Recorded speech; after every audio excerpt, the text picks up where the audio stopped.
without going to banks. Awesome. I love it. Well, I'm really glad that you're here. I'm really glad that you're sharing some knowledge. Chuck, your knowledge is absolutely invaluable for this particular group, because I think this is really where people get stuck, is not having cash, not having the ability to have liquid cash where they can make these investments, and sort of living that paycheck to paycheck icky feeling.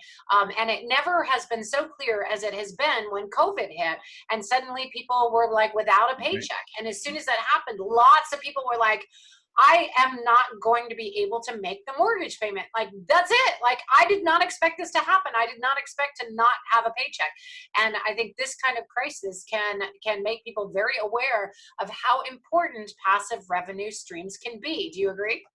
Yeah, absolutely. And then the gap is between where you're at now and where you want to go, and how do you bridge not having money to being able to have money to invest to make money. So yeah. Like, how do you bridge that gap? And that's what I'm going to talk about today. Awesome. Well, all right, let's get started. So you have, how many strategies are you going to share with us today?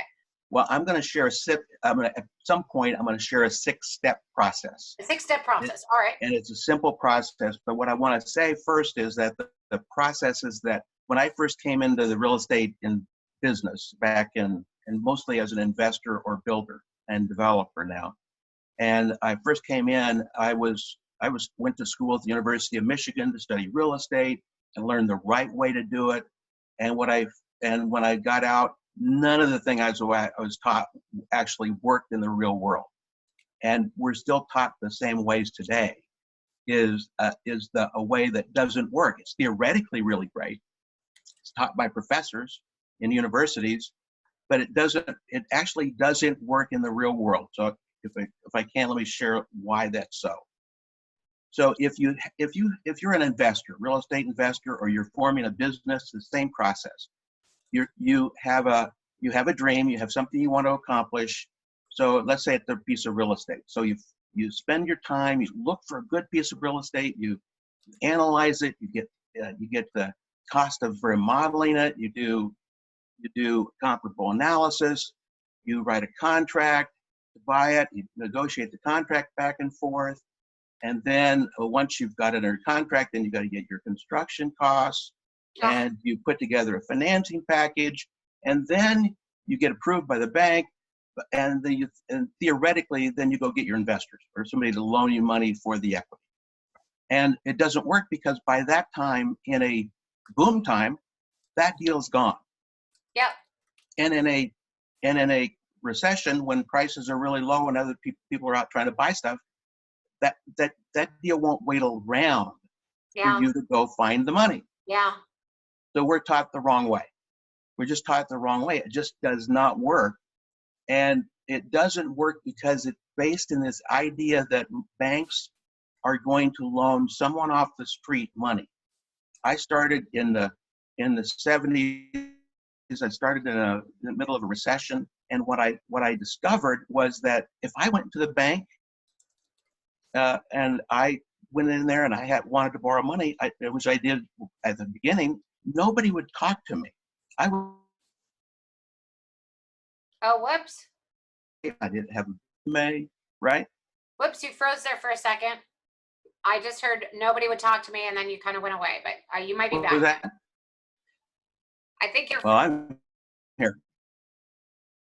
I think you're freezing just a little bit, but because your stuff is so valuable, I definitely want to make sure that you guys can hear. Chuck, are you there? Let me change the microphone. Can you hear me now?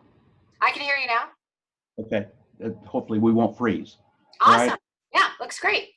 So, so where was I? So when I started, I could not raise money to buy anything. So I had to survive in the business, and the only way I could survive at the time was through creative real estate financing principles.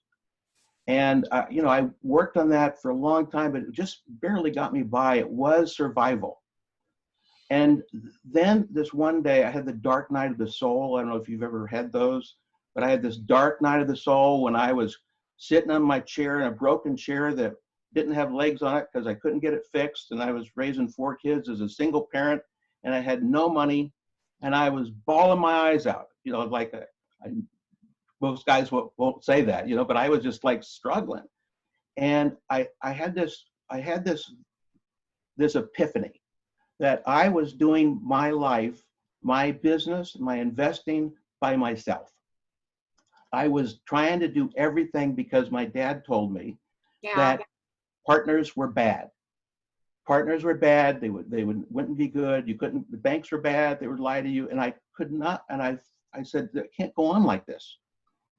So I picked up the phone the next day and I called one of my person that I'd done a little work for as a researcher consultant in real estate at the down times, and I said, I got to pick your brain. He was a very successful, rich real estate guy, and I went in and we sat down and talked. And by the time we got done talking, for about 2 hours, he said, you know what, you know, you're a smart guy. I want you to come and work with me. I want to work on this new development we're going to do in the South, some self-storage projects.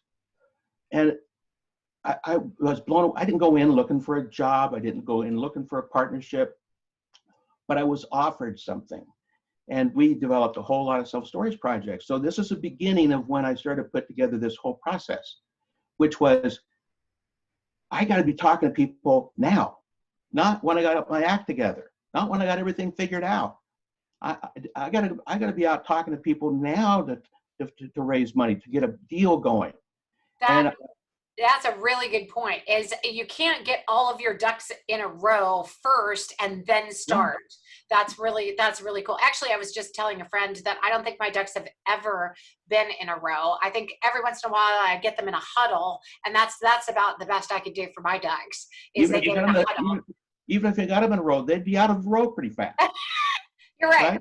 Absolutely. So what I learned in that was, this is the beginning of this process that I started working through for myself, which was, I got to go talk to people when I don't have my act together yet. Yeah. Because I can start a process and get a whole long ways along the way. And I started doing that with people. And I'm going to share the process, but I started talking to people about different kinds of deals. I talked to a man I knew that was North Carolina, and he and I were looking at the same property in North Dakota to buy a hotel, and so I just called him up and said, let's talk about this deal, and we formed a partnership and we went and did it. But we formed a partnership first. We didn't even look at the property before we went and did that. So this whole thing about getting it all figured out first does not work. And same thing's true with joint people trying to raise money for their business they want to open. You know, you're never going to have it all figured out in time. So let me just start walking through the process, and then we can talk about it in a little more depth. So this whole process builds on two fundamental principles. One is that, for example, in real estate, people are more important than property. People are more important than property. It's all about relationships. In the relationships, you can find deals, you can find property, you can find money, you can find talent. The more you work from relationship, the better chance that you have to make a transaction. And then the second part is that you really have to get outside the world of what everyone says about how to do things. You want to start getting in the world of creativity and thinking things through. I was telling you about the man I formed the joint venture to do that remodeling, take over a big hotel and remodel a convention hotel. And I was mostly on the boots on the ground there. He was the guy with the money, and I was the guy with the work ethic, you know. So I was up there, and one day he calls me and he says, you know what? I just bought a 11-foot tall Remington sculpture, and I'm going to ship it to North Dakota, and I'd like you to put it out in the parking lot. I thought he was crazy. Like, put it in a parking lot on a pedestal. I thought he was crazy. Who does that? So we put it, so I said, okay, I've seen a lot of his crazy things there. But we put it we put it out in the parking lot on a pedestal, and people came from all over the state of North Dakota to look at it. They learned that this hotel was being remodeled. became a news focus. So that was not how you're supposed to do things, not in the I love the economical way. creativity, though. I love it. I think that was really sort of out of the box thinking. I love it. Yeah, yeah. And so we proceeded to buy public art and put it in the facility, developed a reputation of being a Nice. supporter of the arts. And it just, so that's an example of, you got to go outside the box. And that was Yeah. at the end. And then I was doing some more work up there in North Dakota too. It was a great place to work, and the oil patch was just starting to boom. And I'll tell you what got me to, I've written 3 books on creative financing, and how it got me there was, I one day came home and I had, we're going to go into, right in a second, we'll get to what the 6 steps are, but I went to if it didn't feel well, I told my wife I need to go to the hospital. And she said, "What's going on? You never go to the hospital." I said, "Something's wrong." And I went to the hospital and they diagnosed me with kidney cancer. Ooh. And for a brief time, I literally thought I was going to die. I literally thought I was going to die. And I vowed that whatever time I had, I was going to take everything that I learned in the terms of creative financing and, give it to people through writing books, because I thought that was the way that you get stuff out there.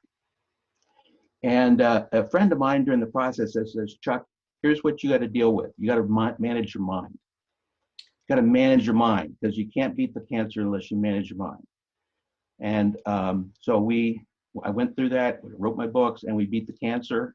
And so that's where I started writing things and teaching and talking about this whole area of raising money. And it's really, you can see I'm a little emotional about it, because it was a big deal to be able to start sharing this stuff in a way that people could use. So I want to walk through the process. I want to walk through the process as kind of like how I learned it. And it is a 6-step simple process. I'm going to be giving this, right? The first step is that you do got to manage your mind. Your mind will stop you from starting. Starting is better than, start is better than done. So if you just start things, but you got to manage your mind, because your mind will keep you from going, starting things, because mind doesn't want you to make a mistake. We're so afraid of failing that we don't start. So you got to get your mindset right. And part of that is because we're going to start going out and finding money in an imperfect way. In other words, we're not going to know how it's going to go before we get there. So the first step is to start raising money right now, not when you got it all figured out down the line. So I'm gonna give you something called this. It's a statement followed by a magic question. It's a magic question. I've taught this to people who have done this and raised millions of dollars in 10 days. And here's what it is. I'm gonna say the statement. So you're sitting next to somebody in an airport, or this is people you don't necessarily know. You might have a little chit chat with them and small talk. You ask a very simple question. And here's how it goes. I say, I'm planning on buying some really good property with really good income in a really good location. Who do you know who might be interested in investing with me? I don't ask them. I ask them who they know. Because if I ask them, I'm putting pressure. This is before you even have anything to invest in? Absolutely. Absolutely. I love it. So and it's not the same as a blind pool. You're just asking people, you're out looking for property to buy. Who do you know? And I'll say the whole thing again, which goes something, and you can make it your own, which is, I'm looking at buying some property in a really good location with really good profits and a really good cash flow. Who do you know who might be interested in investing with me? I have asked that question countless times, and my people I've told it to have asked people, and almost always the person they ask will tell them somebody. They'll come up with a name, and then they say, "Well, could I invest with you? I only have $100,000. Could I invest with you? Would that be possible?" It happens so amazing. It's amazing. I have a friend of mine out of Wichita, Kansas, where I'm from, and I told them about this, and he was at the airport and he sat down. He was talking to a guy, and as they're waiting for their plane. This was actually earlier this year, and he was talking to the guy. He asked that exact question, and the guy said, "Well, you know, I'm a hedge fund manager, but I'd really rather invest my own money. Can I do that?" Wow. And he asked the guy at a later conversation. That was the first conversation. Then you continue to build relationship because you don't even have a deal yet. Yeah. You're just talking. And he's at some point he asked the guy that he talked to. He said, "If you had to, if it was a pinch, and maybe how much money could you raise to buy into a deal?" And he said, "Well, if I had to, maybe 8-9 million." Oh. Well, Now, there you have it. Just see, ask. but it was completely unexpected. Sure. It was not predictable. And that's the whole beauty of this process, is that you don't have to try to do it in a predictable way. You just start talking to people. You want to build a relationship first, but it doesn't take 10 years to build a relationship. You can build the beginnings of a relationship in 5 minutes. Yeah. Especially if you listen to people, which we mostly are not taught to do. You listen to people, right? So that's the second step, which is to start raising cash right now by asking the magic question. All right. Then the third step is you want to raise the cash in the right way. So you've got somebody who said they've got money. I'd love to be investing with you, but the thing is, you don't want to put them in a bad deal. You don't want to make an offer to them that's not going to fit what they're trying to accomplish. And so you want to raise the money in the right way. You want to find a place for them to fit into the deal. Maybe it's a partner, maybe it's a lender. I know plenty of people that have borrowed money from investors and put a first mortgage on the property they bought, as an example, to cover that, to secure them. And both of them got a good return. So you want to raise the money in the right way with each investor. And then you want to have, but basically these are all just like how you make it all work out at the end of the day, once you have a person who's interested in working with you. And you want to have the right deal for the cash, and then you want to structure the deal so that it's going to be profitable no matter what. There's ways to structure deals so that, I don't want to say wait. Number 3 was raise cash in the right way, and right? number 4 is structure the deal. No, number is find the right. Sorry, I didn't say that. So number 4 is find the right deal for that cash. Okay. So you before you get to structure, you got to find the right deal. You got to find if you're buying an investment, or you're going to do some remodel a property, or you're going to build a building. No matter what it is, you have to then find the right deal for that cash, because that person is coming into a particular transaction. You don't want to force them into a deal that doesn't fit them. That's the beauty of having conversations with a lot of people. If you have conversations with a lot of people and you're asking them these kind of questions, you'll have plenty of people that have money that they want to put with you. We're taught scarcity. There's not a scarcity of money. It's an abundance.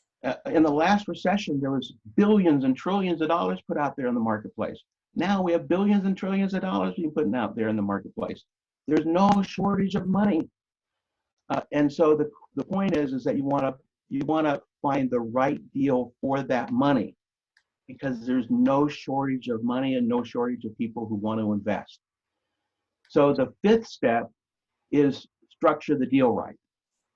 So you've found a property, you've found a deal that fits the money, and how do you structure it? And I'm going to say something that a lot of people I know in the real estate investing business do not believe in, which is I do operate from that there's enough for everybody in the deal. Yep. So you can actually work a deal out where everybody is satisfied with the deal. Now, I don't mean everybody's going to make everybody happy. No, it's not about being happy. Are they satisfied with a structure that works for everybody in the deal? If there's enough for everybody, then you can afford to be generous in the transaction. But I've seen so many people, like mistreat sellers and property, trying to nickel and dime them down and beat them down, and they do the opposite of build relationship. They build a relationship. It's a bad relationship. So you want to structure a deal right, and that means including with everybody in the deal, the sellers, the lenders. It doesn't mean everybody has to be happy with it, but as long as they're satisfied, you can maintain relationship. And guess what? Now you've got new people who know other people who can invest money with you or find deals for you. So you guys know that the reason that I invite certain speakers to talk is because their hearts are all in the right place, right? We're talking right now about passive income and generating passive income, but we're not talking about generating passive income at the expense of other human beings. Right. We're talking about making deals that happen that benefit everybody involved, so that the way you leave the relationship is better off than before you guys got involved together. And that's why what Chuck's talking about is generating an opportunity where they win, where the deal's right for everybody, where you win, they win, and the people that you're buying the property and everybody wins, right? This is Right. This is not like, let's see if we can scam somebody about, this way, or trick them into buying or trick them into giving it. None of that is on this summit. It's all about creating relationship and building relationship and making it a win-win-win. And that's the abundance mentality. So thank you for bringing that to the forefront, Chuck. Yeah, my pleasure. It is actually the most workable way to run a business.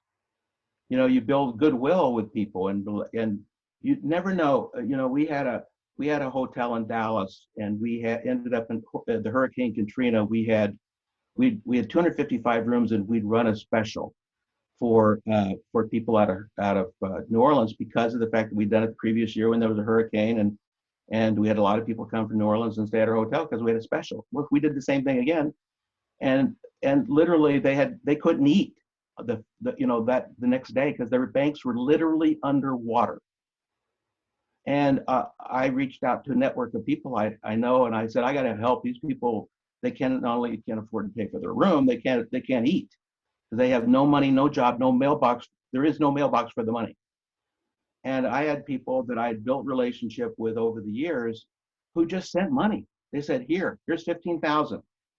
Here's some money. And it was like, we had 100 volunteers the first weekend at the hotel, bringing everything from toiletries to food to shoes. It was like, but it was all built upon this structure, this foundation of creating relationships that work for everybody. The whole relationship itself provides support for everybody, and it's been a way. I'm not trying to stand on a soapbox, but it's a way that has worked for me, and I know for countless other people. Yeah. So the last piece of this whole. So number 5 is structure the deal right, and I know that we got kind of wrapped up in that, but structure the deal right is for everybody in the deal. That's correct. Everybody. That's what structure the deal right means. Okay, perfect. Thank you, Chuck. Absolutely. All right, what's number 6? Then number 6 is you want to. This is a more of a technical kind of thing, but you want to close the cash in the right way. So, for example, while it might be nice to shake hands with your best friend and say, "Hey, let's be in this together," in business it doesn't work. That it's just not workable not to have clarity of contracts and clarity of agreements. So I love the way to put together a transaction is in a limited liability corporation, because then everybody can, everybody's kind of protected. You have it passes through the tax income for tax purposes, so it's just a simple, clean structure.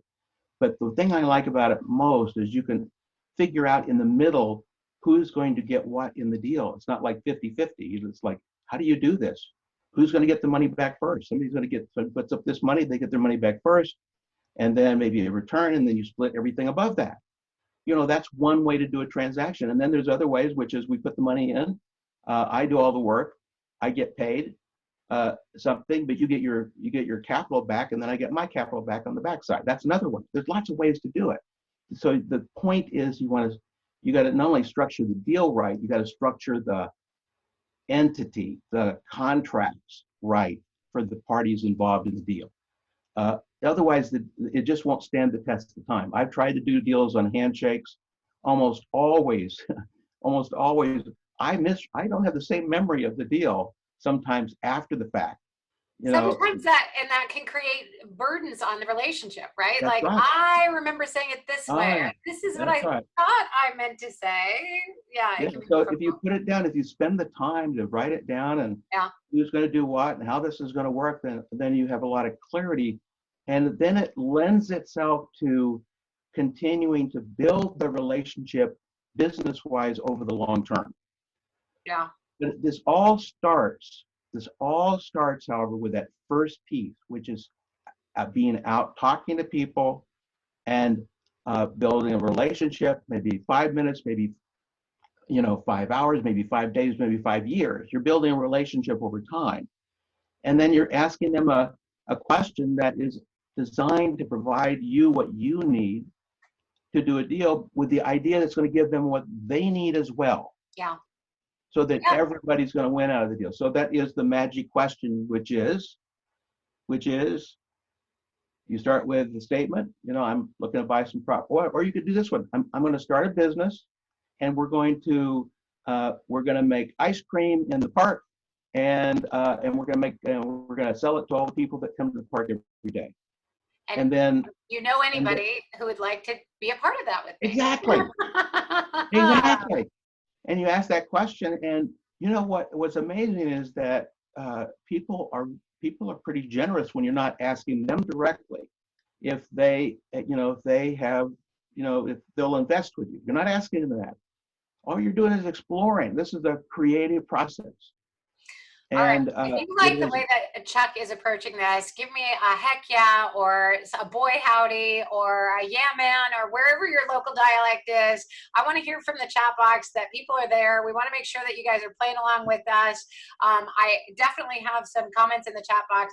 Denise says it's so true. Everything in writing, regardless, even if it's close family or friends, that is absolutely true. Don't you think, Chuck? I think. Yep, absolutely. I've heard so many stories with people who really were friends, and they just understood things a different way, and they really, it can sour a relationship very, very quickly if you don't have things in writing. And the more you put it in writing, the more everybody's clear on it right up front. And the better even if you just get an email out to them, this is my understanding of our deal, that's better than nothing at all, right? Just make sure that you have communicated to them and they've communicated to you that, right. Yep, that's what I see too. And the more in writing, the better, especially with family and friends, especially because then you have a different relationship with them, especially with family, where like you're all 6 years old again. Yeah. And it's like, well, you said this and you said that, he did this and you did that. It's like back and forth. It's like that's not going to go anywhere. Yeah. And when your heart's in the right place and you're trying to make the best deal for everybody, it will go more smoothly. But still, you don't want to feel like you gave the farm away and somebody else is like, well, that wasn't quite even enough. So you just don't want to put yourself in a situation where you all don't think right up front you're getting a really good deal. This just happened with a really good friend of mine, and it happened in a really good way right up front. We were structuring a deal, and the more we put together, the more I was like, I think this is way in my favor. Like, are you going to have enough fun doing this? Like, I'm cleaning up on this, but I don't know if that's enough fun for you. I don't want to move forward until I know that this is going to be good for you as well. And tell me about that. Because I actually put the brakes on, like, I think you're going to be unhappy when this all shakes out and I'm making a ton of money and you're not making enough, or you're not getting enough out of the deal. I was bringing them to a very large tribe and promoting them in a very big way. But at the same time, I wanted it to be really successful for them as well. And I just didn't feel like it was. So, even putting the brakes on when you think you're getting the best deal, being like, is this going to wreck the relationship later? Or, does it? So just keep in mind that you're trying to do what's best for every single person in the deal. And that's you, your partner, and the audience at large. Yeah. And we're talking about the long term. We're not talking about like this year. We're talking about long term. Yeah. What are we going to be doing in 20 years together? I still have partners from 30 years ago. 30 years ago, we have partnership interests together, and that it takes something strong to last for 30 years. Marriages don't sometimes, even most of the time, really probably last for 30 years, you know, and it takes something special in creating that relationship, so that you're continually looking out for the other person as well as yourself in a deal. Because if you're Yeah. taking advantage of somebody, they'll resent it, you Yeah. know. Yeah. So I totally agree with that. Really, I love your come from. I love that you're coming from the heart and making sure that people get what they need in order to build relationships that work long term. And I love it. So let's talk a little bit about how you can do this as quickly as possible. I love, right off the bat, I love that you are looking for money before you even have a deal. Right. When I teach entrepreneurs about building courses and throwing new products out there, one of the first things I want you to do is make sure that you ask your people what they want before you build it, right? So go out to them and say, what would you like for me to create for you that you would pay for? And make sure that they would be interested in buying that from you before you go Right. out and create it. Chuck has done the exact same thing, only with investment money, right? I want to find people who would be willing to invest with me when I do find the deals. And I'm not asking them for money today, but I am asking for them to start building relationship with me so that I can figure out if we're going to be good partners when the time Right. comes. Because the other piece of that is, if you have a list of 10 people and they've all said, sure, I'll be your partner, and you haven't taken time to build a relationship, and you take money from all 10 of those people, then chances are 1, 2, 3, 5, or 9 of them are going to turn out to be not the partners that you thought they were going to be, right? Right. Yeah. And you can, you talked about how, doing it in 60 days, or we're talking about doing it in 60 days or less. Absolutely, that is easy to do if you're talking to enough people. If you Yeah. just do this once every 5, 9, 10, 20 days, you're not going to build up the momentum, because again, there's an abundance of people out there who want to invest their money to make money, or for some other purposes, whatever it is. So you want to be talking to people and asking them these kind of questions, and not have to have it right and perfect I love it. when you're starting out. Okay. And I you'll want find to poll enough the audience. people. I want to poll the audience 2 things. I want you to say, yes, I would like to be involved with Chuck the next time he does a deal, because he's an honest, totally great person, right? And the next time he finds a deal, I want to know about it. Or option 2, if you're not willing to do that, which is totally fine if you're not ready to do that yet, option 2 is, I am willing to take Chuck's advice and ask people if they are willing to invest with me the next time I find a really good deal. So throw that in the chat, because you gotta be on one or the other. Either you have the money and you want to hear about good deals, or you don't have the money and you want to start making something happen. And you can't really do that if you're not willing to take the initiative and actually step out there and make sure that you are asking people if they would like to if they know any investors, or if they know anybody who would want to invest. So make the commitment now. Thank you guys for already making the commitment. There's a lot of people who are willing to make the commitment. Oh, both options are good for me. Thank you, May. That's awesome. Want to hear about the deal? Benita wants to hear about the deal. So perfect. All right. So we got some people with money, some people with time, and whichever way they're willing to go out and make the stretch and do that. So thank you guys for diving in and answering that. I appreciate that. Chuck, you actually have something really cool for our folks, and we're not selling anything here today, but you do have something really cool for our folks. That's a checklist. Is that right? Yeah. Well, when the 3 books I wrote on creative real estate financing, All right. back a few years back, like not that long ago, I made checklists for how to think through processes of different ways to do deals based on the different strategies I had in the books I created. And the strategies were all like real world. Either I did them or people I know did them, for either residential or for commercial. So these checklists are designed to walk through and like, okay, could I do this? Could I do that? Maybe this would work. It's like a brainstorming checklist kind of sheet. And I like to give that away so that people can start thinking through the part of raising money is also raising financing, and sometimes that investor is the seller of a property, or maybe it's the people that would supply your business with different materials. I mean, it's you got people around you. I think of it like seller financing, but it's like other people financing and supporting you. I love So it. that's the offer. That's the gift I have. It's they're about, I think it's a total of about 30 pages of 30, and also has 30 a pages? short. Awesome. Yeah. That's awesome, Chuck. I mean, to be able to tap into your knowledge and your years of experience, and I know you said 50 years, that's very hard for me to believe. You must have started when you were 2, but you are an awesome human being to share that large amount of experience with our friends and family here on the Passive Income Web Summit. I really appreciate that. It is my pleasure. My pleasure. Yeah, I appreciate you putting that together for us. So fantastic. Would somebody go into the chat and grab that link and make sure it works, just so that I know that you guys are out there and that things are getting through all the way to you? I would appreciate that. And Chuck, you have given amazing value. It works fantastic. Thank you, Marguerite. And thank you very much for everybody who said, I'm interested in working with Chuck. I'm interested in hearing about deals. I'm interested in talking to other people about money, and I'm willing to take his advice.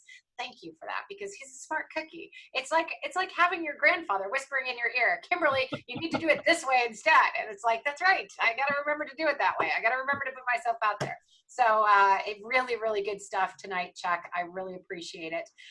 So what can people do if they want to work further with you? If they connect through this checklist, do you have programs available to help people with funding? Do you have programs available to help people with deals? How can people work further with you?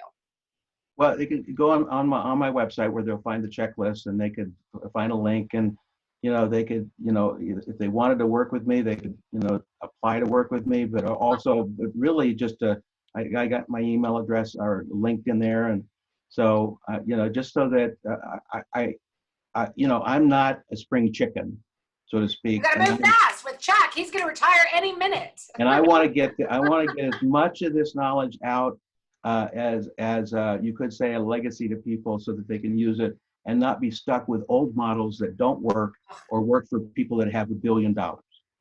Yeah, it seems like some of those models are the ones like, okay, well, so-and-so can definitely do that because they've got every dime available to them, and I don't, so how do I even get started? And this is a really great way to get started, like just having conversations, building relationships, getting started before you're ready, and doing it without all your ducks in a row. Just start. Just start. Yep. I love it. Just start, and then be willing to and not go the way you thought it was going to go, or it can go any different way. It's serendipitous sometimes. I do want for somebody to talk a little bit about, like when there are bumps in the road, ride through them. I feel like, it doesn't, like, no deals go through as smoothly as we think they will. And you just got to be able to ride with it and be like, you know what? Their intentions were in the right place. My intentions were in the right place. Their intentions were in the right place. Nobody was trying to hook up anybody with anything bad. And I know that based on our relationship, that even if things didn't go the way we expected, which Lord knows, oftentimes they don't, right? It does not mean that anybody's bad intentions were there. So I wish somebody would train a little bit more on, bumps in the road, and they happen all the time. So just let it go and be easy with the people that you love. Yeah, I heard somebody once told me that you can either look, if you're driving a car, you can either look in the rearview mirror or look forward, but you can't look in both places at the same time. Yeah. So if you're going to go someplace, look for where you're going. That's great advice. I love that you have come from an abundance mindset. I love that you have great things to share with people, and that you want to have a win-win, and your heart is in the right place. And also, Chuck's wife, Marilyn, is amazing as well. They are there's this super couple that are totally adorable that work together, and she's got her business and he's got his, and you guys are absolutely a sensational couple. So thanks so much for being with us today. Well. All right, well, we are at time, but before I let you go, are there any final words that you have for our crew? Any last-minute words of advice? Don't sit on the couch. Go do something. Netflix can wait. That's our new one. All right, great. Next up is, oh my gosh, thanks, Mercy. Next up is me. I'm going to teach you all about how to create and sell an audiobook.